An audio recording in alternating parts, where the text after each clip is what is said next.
Stevens Point Pine Cutover, Wisconsin, October 1948. The air, already sharp with the coming frost, carried the clang of metal on metal and the whir of a hand-cranked drill. On a small plot cleared from the jack pine and scrub oak, Stanisław Wojcik was doing something no one had ever seen before.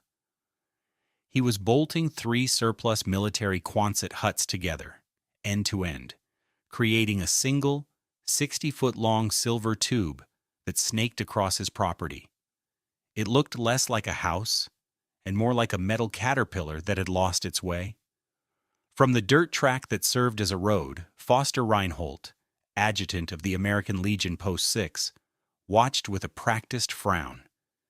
He stood with his hands on his hips, his posture exuding the quiet authority of a man who understood regulations and the proper way of doing things. He turned to Silas Croft, who was leaning against the fender of his Ford pickup. "What in God's name does the Pole think he's doing?" Reinholt muttered, not bothering to lower his voice. "That thing's 60 feet if it's an inch. Looks like a grounded Zeppelin." Silas spat a stream of tobacco juice into the dust. "Heard he got him for scrap prices from the government. Still seems a foolish way to build.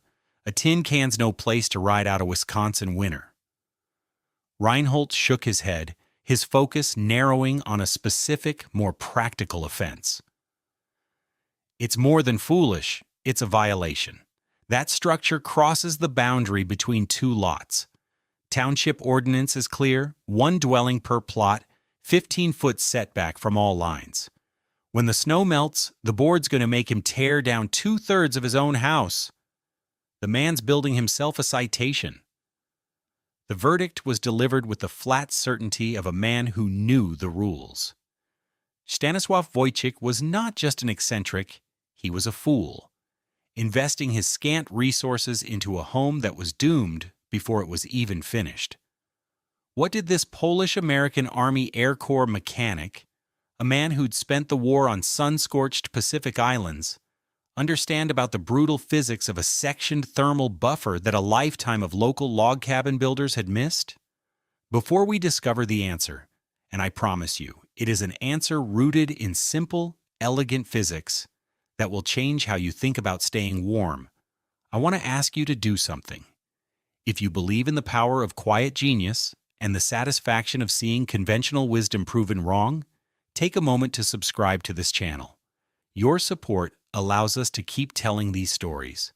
I promise you will learn something fundamental today about how heat actually moves and how simple, overlooked structures can achieve extraordinary results. Let me know in the comments. Have you ever seen a Quonset hut used as a home, and what did you think of it? Stanisław Wojcik was not a carpenter. He was not a logger or a farmer, the foundational professions of Portage County. His hands were not trained to the heft of an axe or the grain of a pine log. He was a mechanic. By trade, a specialist in the Army Air Corps, 9th Troop Carrier Squadron. His world had been the hot, humid air of Pacific Island airfields, the smell of aviation gas and hot metal. His tools were wrenches, rivet guns, and torque specifications. His materials were aluminum sheeting, steel ribs, and the ingenious channel tie plates that could join modular structures into a unified whole, strong enough to resist the sheer force of a typhoon. He thought in systems, not in single objects. He didn't see a hut, he saw a component. He and his wife, Elżbieta, and their 2 small children, Jan and Zofia, had come to the Wisconsin cutover the year before, in 1947. They came with the hope of land, a piece of America to call their own, bought with Stanisław's service pay. They spent their first winter in a hastily constructed shack, a single-walled affair of green lumber and tar paper that was little more than a box to hold the cold.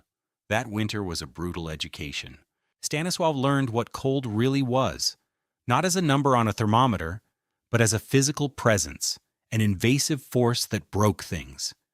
He watched the neighbor's new pickup battery, a heavy black Exide, crack its own casing as the acid cells inside froze solid and expanded.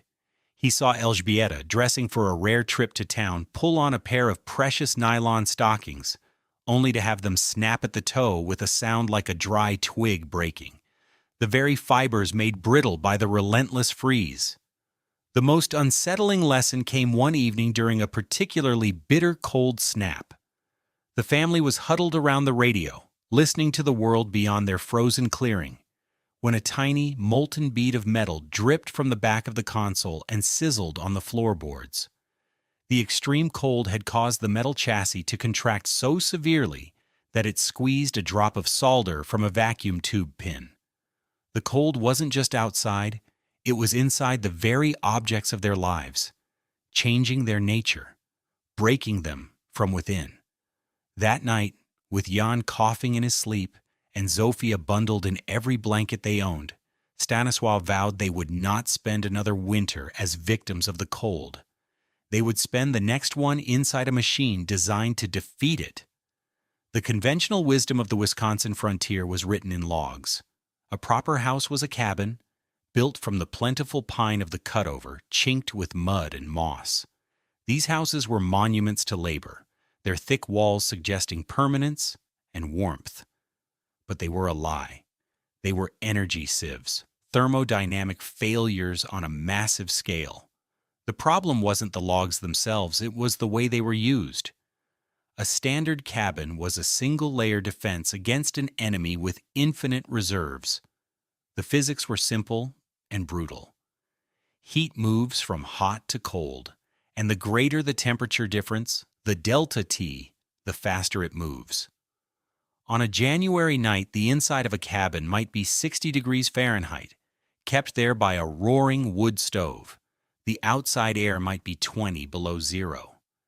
That 80-degree difference created a powerful thermal gradient, and the heat inside the cabin poured through the solid logs via conduction, desperately seeking equilibrium with the Arctic air. The chinking failed. The single-pane windows frosted over, then grew a thick, opaque layer of ice. The cold didn't just find the cracks, it soaked into the very substance of the walls. The immense thermal mass of the logs, which might have been an asset in a milder climate, became a liability. Once they were cold-soaked, they radiated cold into the living space, actively stealing warmth from the air and from the bodies of the people inside. You could see the failure at the Miller place, a quarter-mile down the track. John Miller was a strong, capable man who had built his cabin with his own two hands. It was a fine-looking structure, square and true, but every winter it demanded a punishing tithe of fuel. His family burned nearly a cord of wood a week, a frantic, constant battle to feed the stove. The heat went straight up the chimney or into the logs, and out into the night. They lived in a small bubble of warmth a few feet from the cast-iron stove, while the corners of their single room were cold enough to store meat.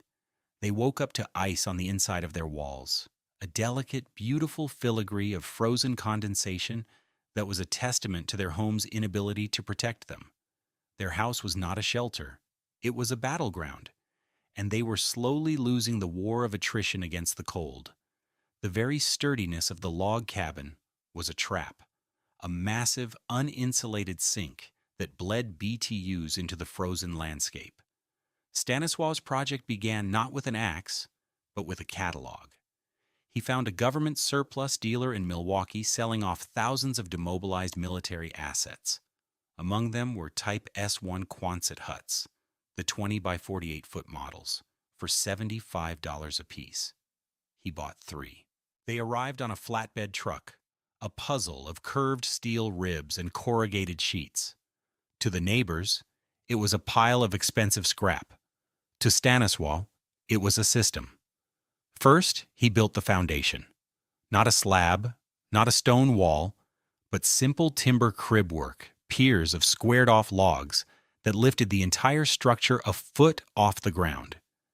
This was his first break with tradition. A cabin sat on the earth, drawing its cold. Stanisław's structure would float above it. Then came the assembly, a process that mystified and amused the onlookers. He laid out the steel base channels, the U-shaped tracks that formed the footprint of the huts. But instead of laying 3 separate foundations, he laid one continuous 60-foot line. At the points where one 20-foot hut would end and the next would begin, he did something no one had seen before. He overlapped the base channels and bolted them together using heavy-gauge steel plates, the channel tie plates he knew from his days fighting typhoons in the Pacific. These plates, designed to distribute wind load across multiple structural members, now served a new purpose. They physically and legally unified the 3 shells into a single, contiguous building.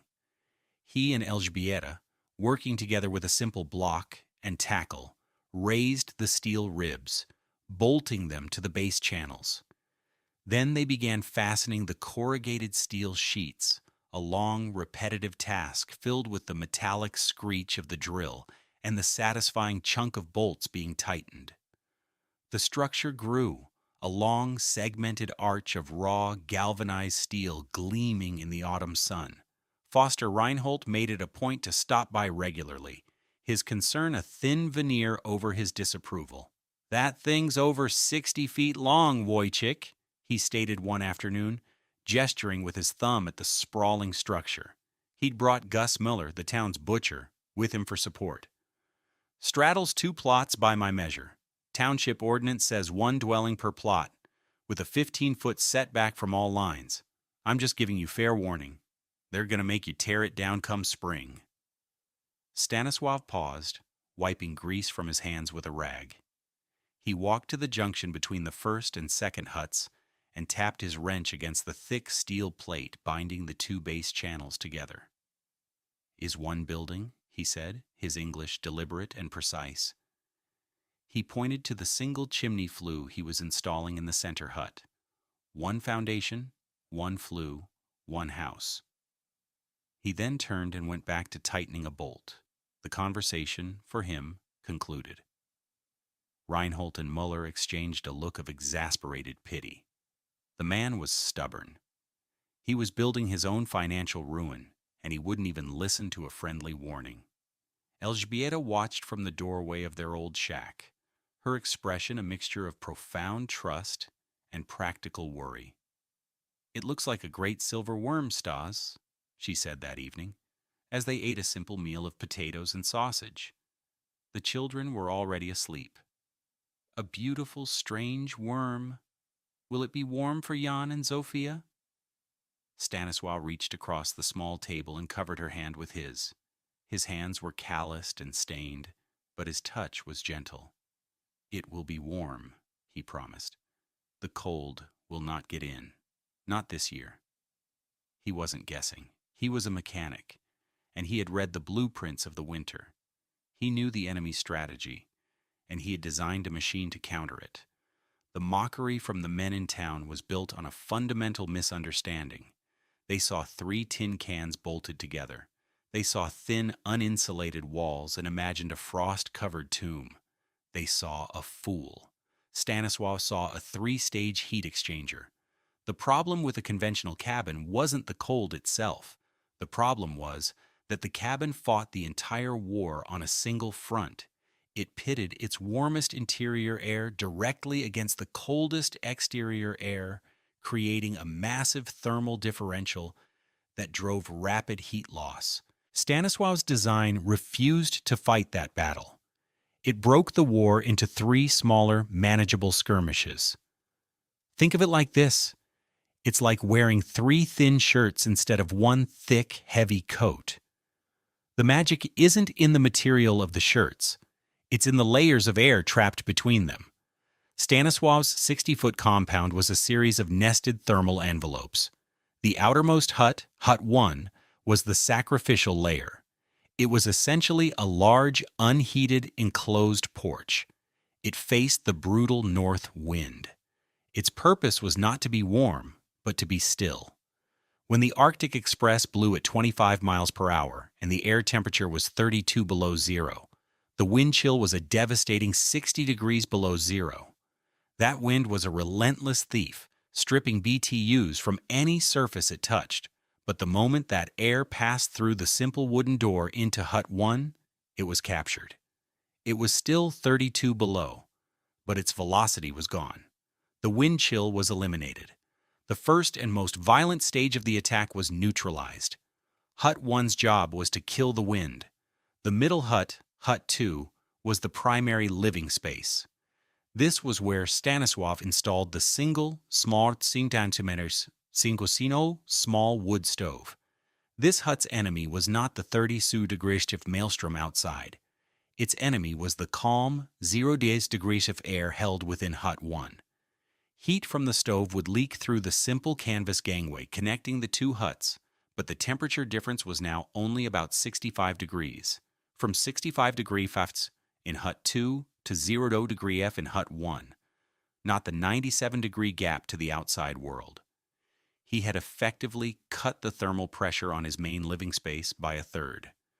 The steel walls of Hut 2 radiated their warmth not into the screaming wind, but into the static, captive air of the outer shell.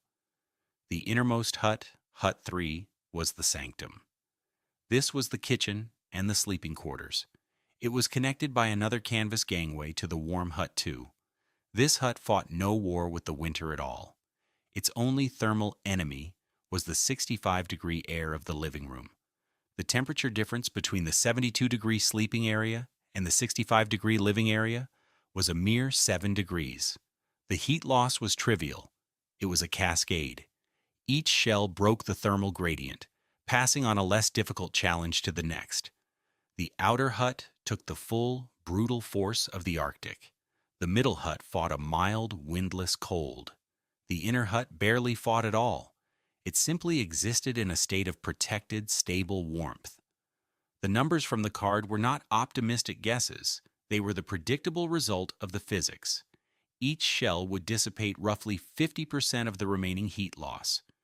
With a single, modestly burning stove, Stanisław calculated he could maintain a 70-degree Thero's core temperature in Hut 3 even when the outside temperature plunged to near 40 degrees Fahrenheit.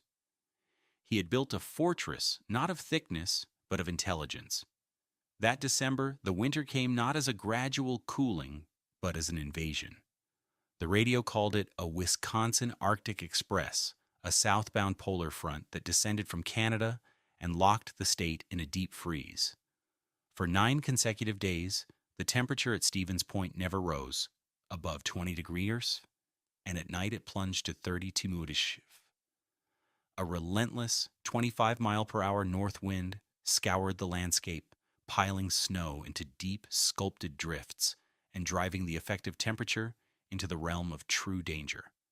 Wood piles, left uncovered, became monolithic blocks of frozen timber, the logs welded together with ice, forcing men to use splitting mauls just to break free a few pieces for the stove. It was a winter that tested every assumption and broke every poorly made thing. At the Miller cabin, the fight was desperate. The windows were opaque with an inch of ice. John and his wife, Mary, took turns feeding the pot-bellied stove, which glowed a dull red, consuming seasoned oak at an alarming rate. The family lived in a cramped circle of misery around it, wrapped in coats and blankets. When John went to the water bucket by the door to get a drink, he had to break a skim of ice on the surface first. The cold was winning. It was inside the house with them. At the Wojcik compound, a different reality was unfolding. Stanisław monitored the temperatures with a mechanic's precision. Outside, the thermometer read 32 degrees, and the wind howled around the curved steel shell. He opened the door to Hut 1, the outer shell. The air inside was instantly, shockingly still. The temperature was a frigid 5 degrees, but the silence from the wind was profound. It felt like walking into a vast, cold cathedral. He passed through the canvas gangway into Hut 2, the living area.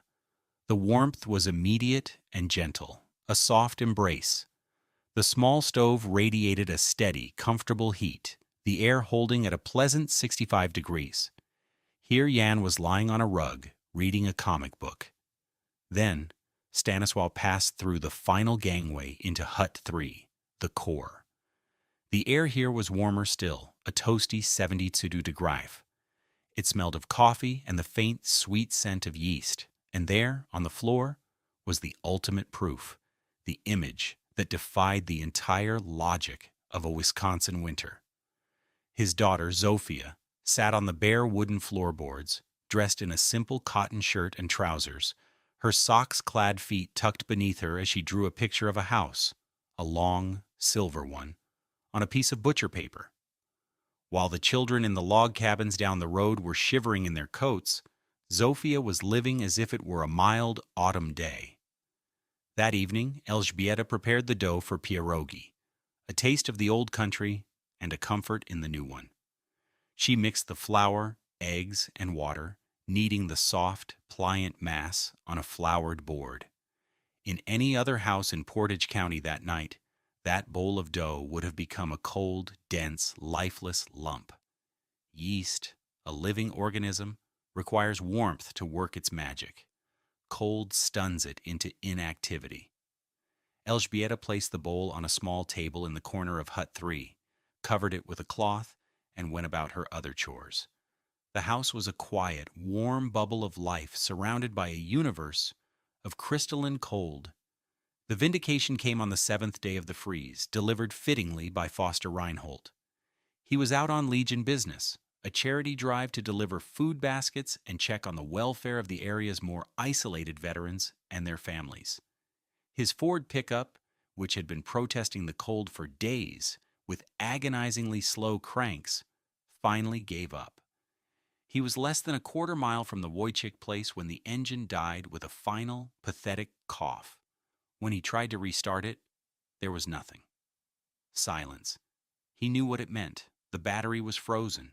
The cold had claimed another victim. Shivering, he and the Legionnaire with him, a young man named Peterson, got out and began the miserable task of pushing the truck. The only light visible in the gathering dusk was the faint yellow glow from the direction of the strange Quonset compound. "Let's see if the pole has a phone," Reinholt said, his breath pluming in the frigid air. "Or at least a cup of hot coffee." They trudged through the snow, their boots crunching loudly in the frozen silence. They knocked on the plain wooden door of the first hut. Stanisław opened it. He recognized Reinholt and nodded, stepping back to let them in. Reinholt stepped inside, and the first shock hit him. It wasn't warmth. It was the absolute total stillness. The wind, which had been a constant howling pressure against his ears and face for a week, was gone. The air was painfully cold, but it was dead calm. He could feel his ears begin to ache as they adjusted to the silence. "My truck, battery," Reinholt managed, his jaw stiff with cold. "Come," Stanisław said simply, gesturing for them to follow. He led them toward the canvas curtain at the far end of the frigid, dark space. He pulled the canvas aside and Reinholt stepped through into Hut 2. The warmth hit him not as a gentle wave, but as a solid wall. It was a physical force that made him stop in his tracks. His frozen cheeks began to prickle and burn. His eyes, accustomed to the gloom, took in the scene. A small, tidy living space, warmly lit by an oil lamp, the air a comfortable, breathable temperature. He saw a child on the floor reading. It was a scene of impossible domestic tranquility. "Coffee is in the kitchen," Stanisław said, already moving toward the next canvas doorway. "My wife is making." This was the moment that broke Foster Reinholt's certainty. He followed Stanisław, his mind struggling to process the information his senses were delivering. He stepped through the second gangway into Hut 3, the innermost sanctum. He was fully expecting this back room of a tin shack to be an icebox, a place where his breath would hang in the air. He braced himself for the familiar, biting cold of a poorly heated Wisconsin home. Instead, the air that greeted him was soft, humid, and smelled of yeast and brewing coffee.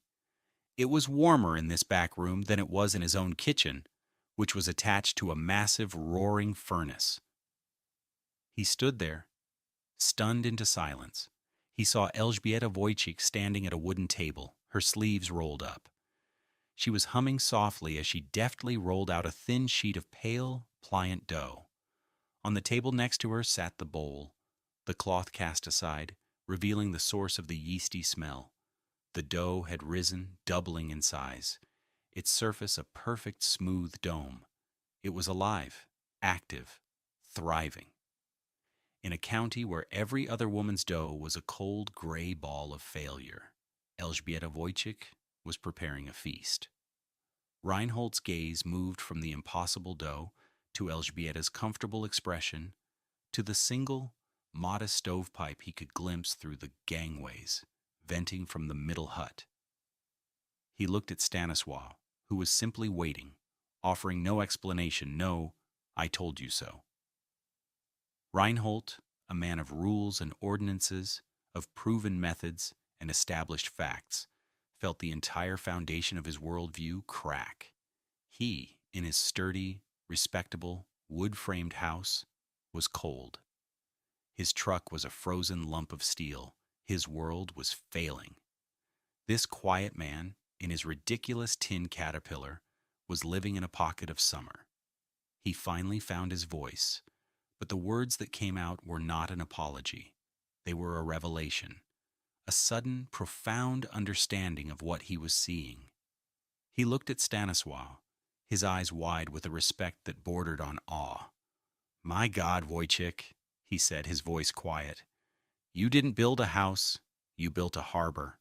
At the next meeting of the American Legion Post 6, Foster Reinholt did not speak of setback ordinances or building code violations.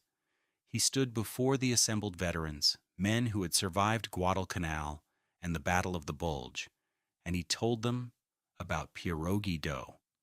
He described walking into a bubble of warmth so profound it felt like another climate. He told them about a family living in shirt sleeves while the rest of the county froze in their coats. He spoke with the conviction of a convert.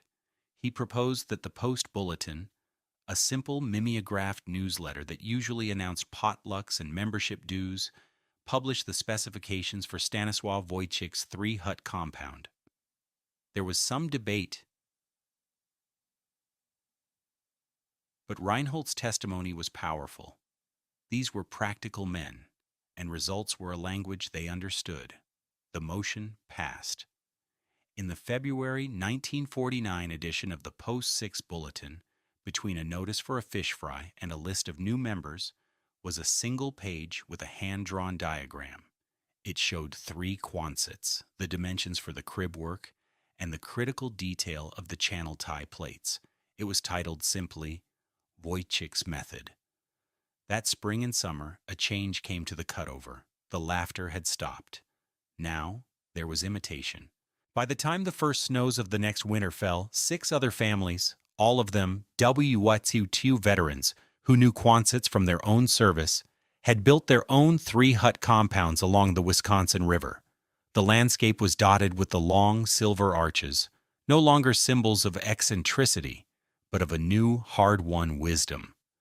The fuel savings were staggering. Men who had burned 10 cords of wood to survive a winter now found they needed only 3.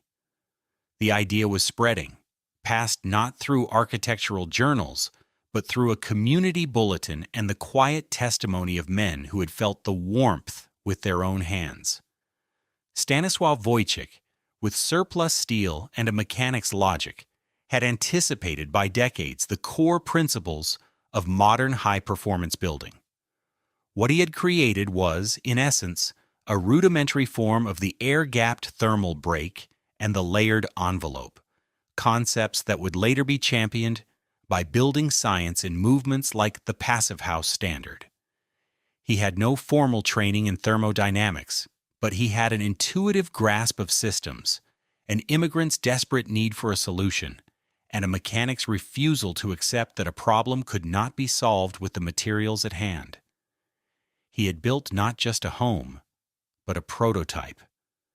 The true brilliance of Stanisław's design was not in its materials, which were cheap and common, nor in its appearance, which was alien to the landscape. It was in the relationship he created between the parts. A single log cabin stands alone against the winter, a solitary soldier on a vast, frozen battlefield, doomed to a slow defeat. Wojcik's design was different. It was a system of mutual support. He didn't build one house to fight the winter. He taught 3 borrowed, humble shells how to brace each other, how to share their burdens, and how to pool their warmth against the killing cold. It was a lesson in physics, but it was also a lesson in community, written in 60 feet of corrugated steel. If this story of quiet genius and practical wisdom resonated with you, please take a moment to like this video and subscribe to our channel for more stories of forgotten innovators. We believe these histories are worth saving and sharing. Let us know in the comments below. What other simple,